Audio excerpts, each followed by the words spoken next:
వయసు 50 కంటే తక్కువే ఉంటుంది. ఆరోగ్యంగా ఉంటారు. అనారోగ్య సమస్యలు పెద్దగా ఉండవు.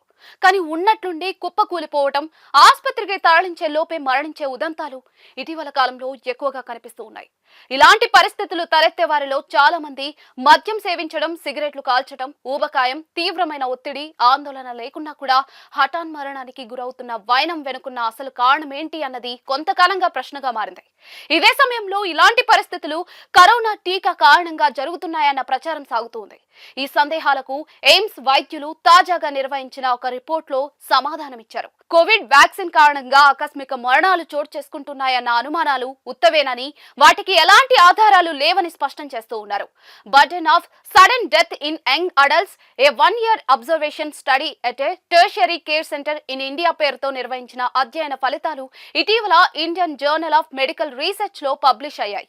ఈ అధ్యయనంలో భాగంగా ఎయిమ్స్ ఫోరెన్సిక్ మెడిసిన్ పాథాలజీ నిపుణులు 2023 మే నుంచి 2024 ఏప్రిల్ మధ్య కాలంలో దాదాపుగా 2200 మృతదేహాల మీద పరీక్షలు జరిపారు. ఇందులో 180 ఆకస్మికంగా మరణించిన మృతదేహాలు అయితే అందులోనూ 18 నుండి 45 మధ్య వయసు ఉన్నవారు 103 మంది ఉన్నారు. వీరిలో 42.6% మంది మరణాలకు కారణంగా గుండె సంబంధిత సమస్యలేనని తేలింది. ఆ తర్వాతి స్థానంలోని మరణాలకు ఊపిరితిత్తుల సమస్యలుగా తేలింది.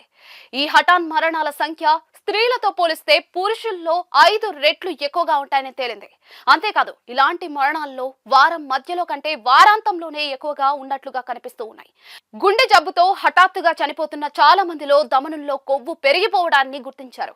మరింత షాకింగ్ నిజమేంటంటే, హఠాత్తుగా మరణించిన చాలా మందికి తమకు గుండె జబ్బు లక్షణాలు లేవని, అసలు వారికి ఆ సమస్య ఉన్నట్లుగా కూడా తెలియదని వారి కుటుంబ సభ్యులు ఇచ్చిన సమాచారం ఆధారంగా తేల్చారు. కరోనరీ ఆర్టరీ జబ్బులు 40 ఏళ్ల లోపు వారిలో అరుదుగా వస్తాయని, ఒకవేళ వస్తే మాత్రం చాలా వేగంగా ప్రాణాంతకంగా మారుతుందని ఎయిమ్స్ వైద్యులు హెచ్చరిస్తూ ఉన్నారు. 40లో ఉన్నవారు గుండెకు సంబంధించిన ముందస్తు పరీక్షలు చేసుకోవటం మంచిదన్న సూచన చేస్తూ ఉన్నారు.